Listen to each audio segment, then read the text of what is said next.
दोस्तों ये तो आप सभी जानते हैं कि जिस देश के पास जितना ज्यादा फॉरेन रिजर्व होगा उसकी इकोनॉमी उतनी ही तेजी से ग्रो करेगी। क्योंकि अगर हमारे पास ज्यादा फॉरेन रिजर्व होगा तो हम कोई भी हथियार, मशीन या टेक्नोलॉजी किसी भी देश से खरीद लेंगे। और यही कारण है कि अभी भारत सरकार फॉरेन रिजर्व को बढ़ाने पर जोर दे रही है। इसे बढ़ाने का सबसे आसान तरीका है इम्पोर्ट को कम करना और एक्सपोर्ट को बढ़ाना। और भारत सरकार भी यही कर रही है। भारत सरकार विदेशी चीजों के इम्पोर्ट पर बैन लगा रही है और made in India program, PLI scheme इन चीजों को सपोर्ट कर रही है। अभी की बड़ी खबर यह है कि भारत ने क्रूड ऑयल इम्पोर्ट कम कर दिया है और ऐसा करके हमने 24,300 करोड़ रुपया फॉरेन रिजर्व बचाया है। तो आज के इस वीडियो में हम जानेंगे कि भारत की एनर्जी डिमांड लगातार बढ़ती जा रही है, तो हमारा क्रूड ऑयल इंपोर्ट कम कैसे हो गया? क्या भारत में ऑयल की डिमांड कम हो गई है या ये खबर झूठी है?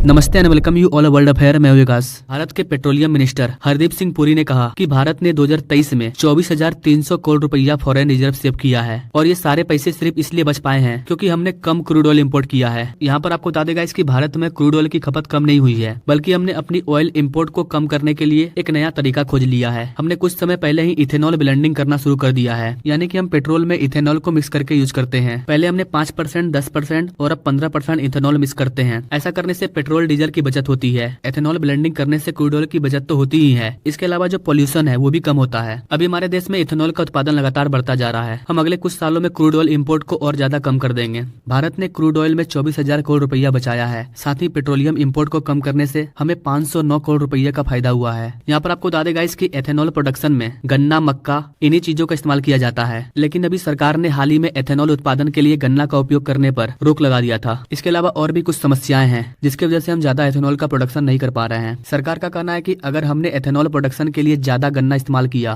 तो फिर चीनी का उत्पादन कम हो जाएगा। क्योंकि गाइस आप सभी जानते हैं कि भारत में चीनी का उत्पादन के लिए गन्ना का यूज किया जाता है और भारत कई देशों को चीनी इंपोर्ट भी करता है। लेकिन इथेनॉल ब्लेंडिंग की वजह से चीनी बन नहीं पा रहा है और जो चीनी बन रहा है उसे हम भारत में यूज कर लेते हैं। और यही कारण है कि हम दूसरे देशों को चीनी इंपोर्ट नहीं कर पा रहे हैं, जिसकी वजह से नेपाल जैसे देशों में चीनी का दाम बहुत ऊपर चल गया है और उनको चीनी मिल नहीं पा रहा है। और गाइस हमें चीनी दूसरे देशों से इम्पोर्ट नहीं करना है, क्योंकि अगर हम इम्पोर्ट करेंगे तो फिर हमारा फॉरेन रिजर्व कम कैसे होगा। तो सरकार का प्लान है कि गन्ना के अलावा और भी कुछ चीजें हैं या कुछ ऐसे वेस्ट मटेरियल होते हैं जिससे हम एथेनॉल का प्रोडक्शन कर सकते हैं। लेकिन अभी इन चीजों की टेस्टिंग की जा रही है। अगर ये टेस्टिंग सही रही तो हम वेस्ट मटेरियल का यूज करके इथेनॉल ब्लेंडिंग करेंगे। एक रिपोर्ट के अकॉर्डिंग अब भारत में 20% इथेनॉल मिक्स किया जाएगा, यानी कि भारत में E20 आ जाएगा और 2025 तक सभी पेट्रोल पंप पर E20 फ्यूल मौजूद होगा। हम हर जगह 20% इथेनॉल ब्लेंडिंग करेंगे, लेकिन इसके लिए हमें इथेनॉल प्रोडक्शन को बढ़ाना होगा और तभी हम 20% इथेनॉल ब्लेंडिंग के टारगेट को अचीव कर पाएंगे। इसके लिए सरकार भी किसानों से रिक्वेस्ट कर रही है कि वो ज्यादा से ज्यादा गन्ना का उत्पादन करें। पहले कम गन्ना का उत्पादन किया जाता था क्योंकि हम सिर्फ शुगर यानी कि चीनी बनाते थे, लेकिन अब हमें ज्यादा ज्यादा इथेनॉल का प्रोडक्शन करना है, इसलिए गन्ने का उत्पादन भी बढ़ाना होगा। यहाँ पर गाइस आपको बता दें कि अमेरिका भी लंबे समय से इथेनॉल ब्लेंडिंग करता आया है, क्योंकि इससे पोल्यूशन भी कम होता है और ऑयल का इंपोर्ट भी कम होता है। तो दोस्तों ये थी भारत के ऑयल इंपोर्ट और फॉरेन रिजर्व की लेटेस्ट अपडेट। आपको क्या लगता है गाइस, भारत 2025 तक 20% इथेनॉल ब्लेंडिंग कर पाएगा? आप अपने राय कमेंट बॉक्स में जरूर दीजिए और ऐसे ही लेटेस्ट अपडेट के बारे में जानने के लिए हमारे चैनल से जो जुड़िए। Now thank you for watching. मिलते हैं अगले वीडियो में नई जानकारी के साथ, तब तक के लिए जय हिंद।